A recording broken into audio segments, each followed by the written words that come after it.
Yes. हमने compound journal entries की थी। What is compound journal entry? जब एक ही एंट्री में एक से ज़्यादा डेबिट या क्रेडिट होते हैं उसको हम कंपाउंड जर्नल एंट्री कहते हैं। एग्जाम्पल दोबारा बोल रही हूँ, जब एक ही एंट्री में एक से ज़्यादा डेबिट होते हैं और क्रेडिट होते हैं उसको हम कंपाउंड जर्नल एंट्री बोलते हैं। जैसे इस एंट्री में बोला था सैलरी भी पे की है, वेजेस भी पे किया है, रेंट भी पे किया है, तो हमने एक ही एंट्री बना दी, salary account debit, wages account debit, rent account debit to bank. This is called compound journal entry.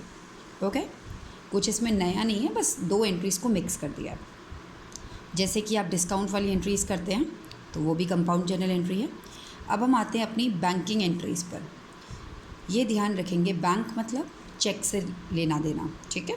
तो जहाँ पे भी चेक इन्वॉल्व होगा आपको पता है कि वो बैंकिंग एंट्रीज़ होती हैं। अब अच्छा एक बात करते हैं, सारे बच्चे फिर से अपने आप को एक शॉपकीपर समझ लें। अब आपकी दुकान पे कोई आता है और सामान लेके जाता है और बदले में कैश की जगह आपको चेक दे के जाता है। क्लियर? और वो चेक आपने लिया और अपने पास रख लिया, यानी कि when you don't deposit on same day. शाम को आया, बैंक तो बंद हो चुके हैं, आपने सोचा यार कोई बात नहीं, मेरे तो ग्राहक चेक से ही पेमेंट करते हैं, जब इकट्ठा चेक आ जाएंगे तब मैं डाल दूंगा 10 तारीख को। तो आपने वो चेक ड्रॉर में लिया। गेट, आपने क्या गेट किया? चेक। आपने क्या गिव किया? आपने तो कुछ गिव नहीं किया। वो चेक आपको किसने दिया था? वो चेक आपको मुकेश ने दिया था। इस क्वेश्चन में आपने चेक लिया, किससे लिया? मुकेश से। मुकेश ने कभी आपको प्रॉमिस किया होगा और वो प्रॉमिस पूरा करने जब वो आया उसने चेक दे दिया, तो चेक ले लिया और मुकेश का प्रॉमिस उसको वापस कर दिया। ठीक है, अब एंट्री क्या हो जाती है? Cheque in hand. जब तक ये आपके पास रहेगा इसको चेक इन हैंड बोलते हैं। Cheque in hand account debit to Mukesh. अब आप 10 दिन बाद उसको डिपॉजिट करने जाते हैं। ऑन द डिपॉजिशन डे आपने जो चेक लिया था अब आप वो दे रहे हैं, तो दिया क्या? चेक इन हैंड दिया। आपने इसको कहाँ दिया? बैंक में दिया, जिसकी वजह से आपके खाते में पैसे आए। तो आपने लिया क्या? लिया क्या आपने? बैंक में पैसा लिया। तो एंट्री क्या बन जाएगी? Bank account debit to cheque in hand. अब बात करते हैं बैड डेट की। डेट किससे बना? डेटर से बना। ठीक है, डेट मतलब क्या होता है? ऐसा अमाउंट, डेट को बोलते हैं कर्जा। ठीक है, बैड डेट, जब डेटर्स बैड हो जाते हैं यानी कि वो पैसा नहीं देते उसको हम बैड डेट बोलते हैं। चलिए एग्जाम्पल लेते हैं। मिस्टर ए हमारा डेटर था, दुकान पे आया था, 5,000 का सामान लेकर भी गया था। ठीक है जी, इफ़ कंप्लीट मनी बोल के गया था, 1 महीने के अंदर पैसा दे दूंगा। लेकिन 1 महीने पर जब वो नहीं आया, हमने छानबीन की, वो कहीं नहीं मिला। लोगों ने बताया वो तो जी शहर छोड़ के चला गया। अब उसका अकाउंट मेंटेन करने से क्या फ़ायदा? ठीक है, हमने ये मान लिया कि वो पैसा अब कभी नहीं आएगा। तो ऐसे में जैसे आपको बहुत तरीके की लॉसेस मैंने पढ़ाए हैं कि फायर से लॉस हो जाए, चोरी हो जाए, ख़राब हो जाए, नेग्लिजेंस हो जाए, इसी तरीके से लॉसेस है ये। आपने लिया क्या? कुछ नहीं लिया, अपने सर पर एक लॉस लिया और दिया क्या? आपका एक डेटर चला गया। जो डेटर अभी तक बुक्स में था, दिया क्या? उस डेटर का नाम बुक्स में से दे दिया, वापस कर दिया, भैया अब ये नहीं आएगा। तो लिया दिया basically what does it mean? It means कि आपने अपनी बुक्स में से क्या चीज़ हटा दी और क्या चीज़ जोड़ दी।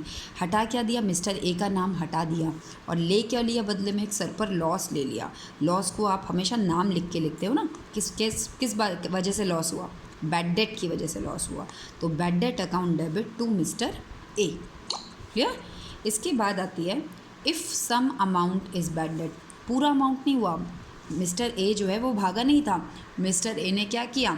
वो अपने घर पर ही था, लेकिन जब हम उससे पैसा लेने गए, मिस्टर ए से 5,000 रुपये लेने गए, तो मिस्टर ए ने कहा मेरे पास किसी हालत में पैसा नहीं है, मैंने सब कुछ बेच बाच के 3,000 रुपये जोड़े हैं, मैं 2,000 रुपये नहीं दे सकता, आप मेरा खाता बंद कर दो। तो ऐसे केस में उसने आपको बोल दिया, आपने भाई ऑफिशियल छानबीन करवाई, आपको कुछ नहीं उससे हासिल हुआ। ठीक है, तो ठीक है जी, क्या करेंगे? बिना मतलब खाता खोल के, जब है ही नहीं उसके पास, लिया क्या? नगद लिया उससे 3,000 और 2,000 का सर पे क्या लिया? लॉस लिया। क्या नाम है लॉस का? Bad debt. बदले में अपनी बुक्स में से आपने क्या दिया, यानी कि क्या हटा दिया? मिस्टर ए का नाम हटा दिया। नाम उतने से ही हटाएंगे जितना उसने आपको देना था। मिस्टर ए का नाम आपने बुक्स में कितने पे लिखा हुआ था, कितना पैसा मिलना था आपको, 5,000। तो बुक्स में 5,000 लिखा था तो 5,000 हटाएंगे, ठीक है। पूरा 5,000 हटाया, बदले में आपके पास दो चीज़ें आ गई, एक तो कैश आ गया और एक लॉस आ गया। ये भी एक तरह का एग्जाम्पल है कंपाउंड एंट्रीज़ का, क्योंकि आपने देखा दो चीज़ें डेबिट हो रही है, cash account debit, bad debt account debit to mister A 5,000, ठीक है। अब इस बैड डेट का लास्ट पॉइंट है बैड डेट रिकवर्ड।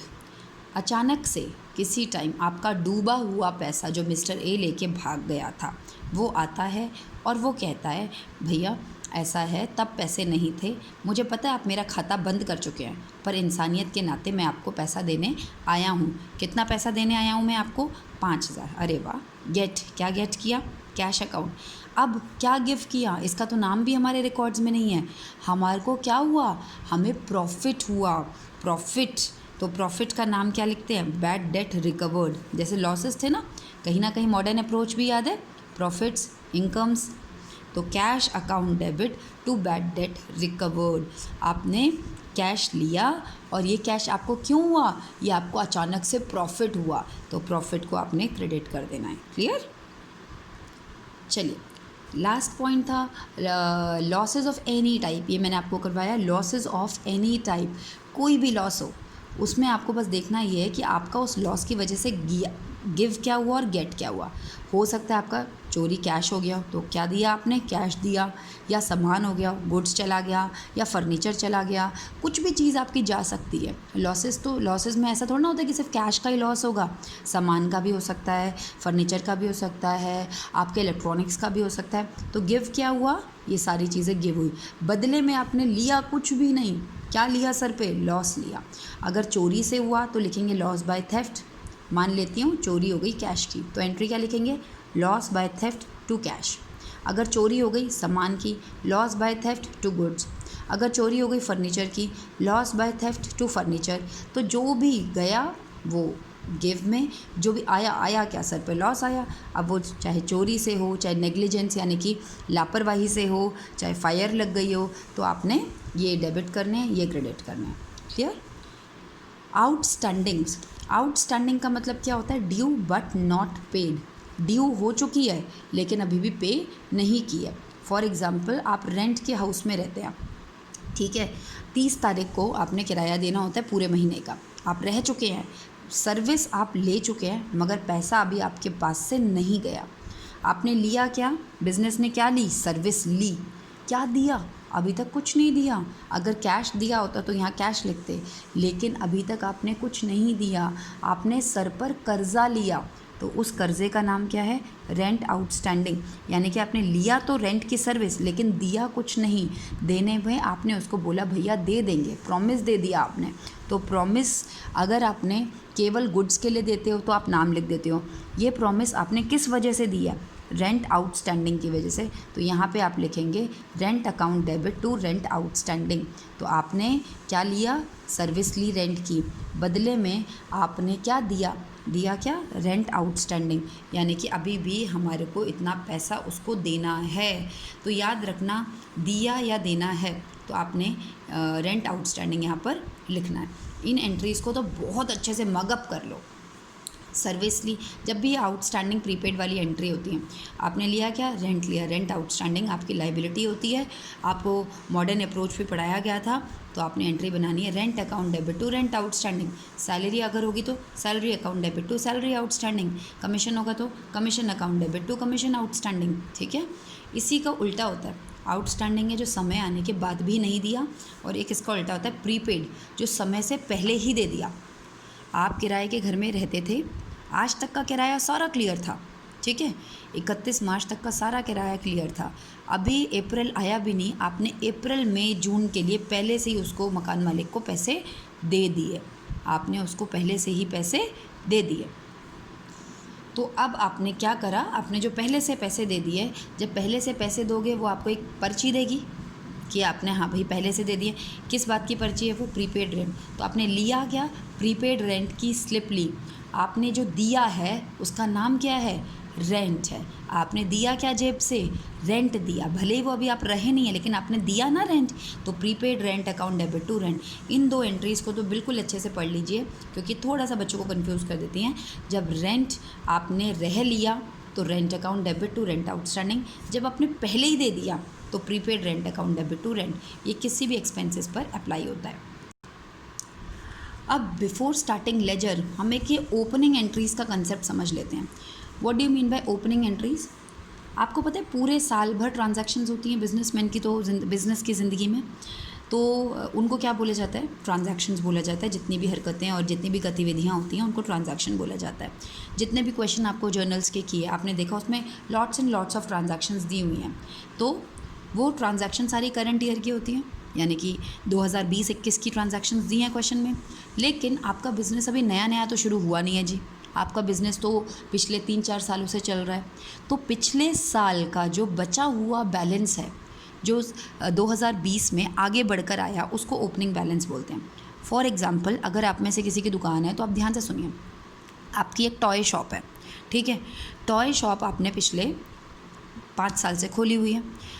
31 मार्च 2020 साल ख़त्म हो गया, आपके पास अभी भी टॉयज़ पड़े हुए हैं।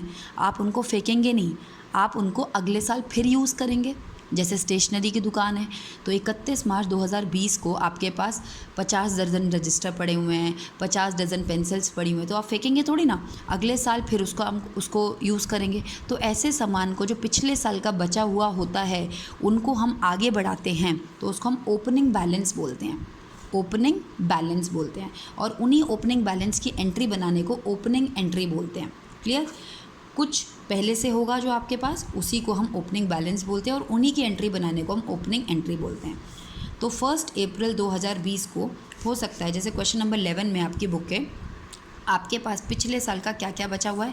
कैश बचा है, बैंक में कुछ पैसा भी बचा हुआ है, आपके पास कुछ सामान भी बचा हुआ है स्टॉक का, आपके कुछ बाहर से लोगों से पैसा भी मिलना है, आपको XYZ ने देना है, प्लस आपके ऊपर कुछ कर्जे भी बचे हुए हैं, आपने इन लोगों का पैसा देना है, विकास का देना है, A का देना है, B का देना है। तो ये सारी चीज़ें यहाँ पे आपको याद है हमने मॉडर्न अप्रोच क्लियर किया है, CLEAR, क्योंकि ये कोई ट्रांजैक्शन तो हुई नहीं है जो लिया दिया का कॉन्सेप्ट हो, ये तो बैलेंस है, बस ये बता रखा है इतना बचा, ये कोई ट्रांजैक्शन नहीं हुई है, ये पिछले साल का बैलेंस है। तो ऐसे केस में मॉडर्न अप्रोच में हमने क्या किया था? CL clear, capital, liability, expense, assets, revenue, इनमें से जो भी एक्सपेंस और एसेट्स इनका कौन सा बैलेंस होता है? डेबिट बैलेंस, यानी कि ये दोनों जब इंक्रीज़ होते हैं तो डेबिट होते हैं और ये जो तीनों जब इंक्रीज़ होते हैं तो क्रेडिट होते हैं। ठीक है, तो अब आपने देखना क्या है, आपको तो क्वेश्चन बहुत ही क्यूट है, उसने आपको खुद ही बता दिया एसेट्स है, तो एसेट्स का कौन सा बैलेंस होता है? डेबिट। एसेट्स वाली सारी चीज़ को डेबिट करना है। उन्होंने क्वेश्चन में लिखा हुआ है लाइबिलिटीज़ को आपने क्रेडिट करना है। जनरली ये दोनों साइड मैच हो जाती हैं। अगर यहाँ का टोटल 1 लाख है तो यहाँ का टोटल भी 1 लाख होगा। अगर कभी ऐसा हो कि यहाँ का टोटल 1 लाख बन रहा है और यहाँ का टोटल केवल 80,000 बन रहा है, तो आपको तो ये बहुत अच्छे से पता है जर्नल एंट्री का rule, debit should always be equal to credit. लिया और दिया दोनों बराबर होने चाहिए, लेकिन यहाँ पर 20,000 की कमी पड़ रही है तो वो आपने कैपिटल के नाम से पूरी कर देनी है। क्लियर? अब हम इसको और भी करेंगे एलैबोरेट करके क्वेश्चंस के साथ। ओके बेटा, बाय।